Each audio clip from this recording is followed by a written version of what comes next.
বাবার সকল সম্পত্তির ভাগ বোন পাবে নাকি শুধু জমির ভাগ পাবে? খুব দরকারি একটি প্রশ্ন ভাই।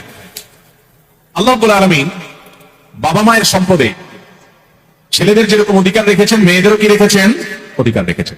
এই অধিকারটা শুধু জমি জমাতে না, সকল সম্পদে, এমনকি বাবার ঘর, বাবার আপনার আসবাবপত্র, ব্যবসা বাণিজ্য, কল কারখানা, দোকানপাট, ব্যাংক ব্যালেন্স যা আছে, এই সব কিছুর মূল্য নির্ধারণ করে সেখান থেকে আনুপাতিক হারে মেয়েদেরকে দিতে হবে। আমি প্রায় সব বলার চেষ্টা করি, আমাদের দেশে বাবা বা মা মারা যাওয়ার পরে ভাই হিসাবে বোনের হক পাই পাই করে কোরআন বর্ণনা অনুযায়ী বুঝাই দিচ্ছেন, এরকম মায়ের পুত খুব কম আছে। আপনাদের মধ্যে কয়জন আছেন? হাত তোলেন দেখি। বাবা মারা গেছে, মা মারা গেছে, বোনের হক বুঝাই দিচ্ছেন, হাত তোলেন দেখি কয়জন আছেন। দেখেন হাত কিন্তু উঠছে না। অনেকেরই বাবা মারা গেছেন, মা মারা গেছেন, হাত কিন্তু উঠছে না। খুব ভালো করে শুনে রাখেন, ভালো করে শুনে রাখেন। রাস্তায় যদি দাঁড়ায় ডাকাতি করেন পিস্তল হাতে নিয়ে, চুরি দিয়া, এতে গুনাহ হবে। ডাকাতি ভয়াবহ অপরাধ। আপনি যদি চুরি করেন আর যদি হক মেরে খান, এতে অপরাধ হবে। অন্যের হক মেরে খেলে যে অপরাধ হয়, ভালো করে শুনে রাখেন।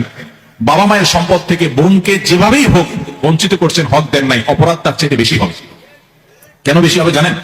কারণ এখানে আত্মীয়, রক্ত সম্পর্কীয় আত্মীয়ের সাথে যেখানে সুসম্পর্ক বজায় রাখা দরকার, সেখানে উল্টা তাকে আরো অধিকার থেকে নষ্ট করেছেন, বঞ্চিত করেছেন, তার অধিকারকে খর্ব করেছেন। এর জন্য আপনার আল্লাহর কাছে জবাব দেওয়ার বেশি করতে হবে। এই দেশে ল্যান্ডের মালিকানা দেখবেন, মেয়েদের নাম খুঁজে পাবেন না। আপনি কয়টা জমিতে মেয়েদের নাম পাবেন? দলিলে দেখবেন সব ছেলেদের নাম। ব্যাপারটা কি? ব্যাপার হলো ভাইরা বোনদের হক মেরে খাওয়ার জন্য জাল হাদিস বানাইছে। বলে যে বাবার বাড়ির সম্পত্তি মেয়েরা নিলে তাদের এটা সয় না। শুনছেন আপনারা জাল হাদিস? বাবার বাড়ির সম্পদ খেয়ে ছেলে বড়লোক হয়ে যেতে পারবে, কিন্তু বোনকে দিবে না। এই দুই নম্বরে আমরা অনেকে করি কি করি না? অনেকে আবার এটা করে না, একটা কৌশল করে। কৌশলটা আমি বলি। কৌশলটা হলো, ধরেন বাবা মারা গেছে, মা মারা গেছে, বোনদেরকে ডাকে ভাইরা। এটার নাম আমি দিছি বাটপার ভাই। এই বাটপার ভাইরা ডেকে বলে, এখন বোন দেখো, বাবা তো যা রেখে গেছে দেখছো, বাবার জন্য অনেক পয়সা করে আমি খরচ করা লাগছে, অসুখ বিসুখ ছিল, আর তোমাদেরকে তো বিয়ে শাদী দিছি, সামনেও দেখাশোনা করা লাগবে, বোন বাগিনা আসো। এখন তোমাদের তো এখানে কোরআন হাদিস অনুযায়ী আপনার হক আছে। মৌলভী সাহেব বলছে যেটা দিতে হবে, আল্লাহ কোরআনে বলছেন ফারিদাতুম মিনাল্লাহ, আল্লাহ নির্ধারণ, এটা দিতে হবে। এখন তোমরা কি বলো? এমন ভাবে উপস্থাপন করে, বোনরা চিন্তা করে বাবার বাড়ি বিটায় উঠে দাঁড়াইতে হবে, এসে পা রাখতে হবে, এখানে একটু বেড়াইতে আসতে হবে, এখানে নারী পোতা আছে, বাবা মার স্মৃতি আছে, আসতেই হবে। যদি ভাগে নিয়ে যাই, ভাই ভাবি তো আর তাকায় কথা বলবে না, তো দরকার হলেও বলে থাক ভাই, দেওয়া লাগবে না, আমরা খুশি। এই দুই নম্বরই করা হয় কি হয় না? মেয়েদের সাথে দুই নম্বরটা এখানে না, বাসর রাত থেকে শুরু হয়। বাসর রাতে ওই যে চড়া অঙ্কের মহর ধরে মেয়ের বাপরা বোকার মতো পায় না 10 টাকা, ধরে 10 লাখ টাকা।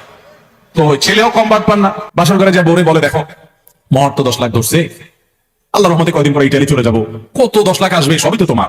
এখন তুমি অনুমতি না দিলে তো আমি সামনে আগাইতে পারি না, তুমি কি বলো? এবার মেয়েরাও বোকা, সহজ সরল আমাদের দেশে বলেছে, আরে বলেন কি, টাকা দিয়ে আমি কি করবো, এসব লাগবে না, সে মাফ করে দেয়, ব্যাস ছেলে পাপ হয়ে গেল।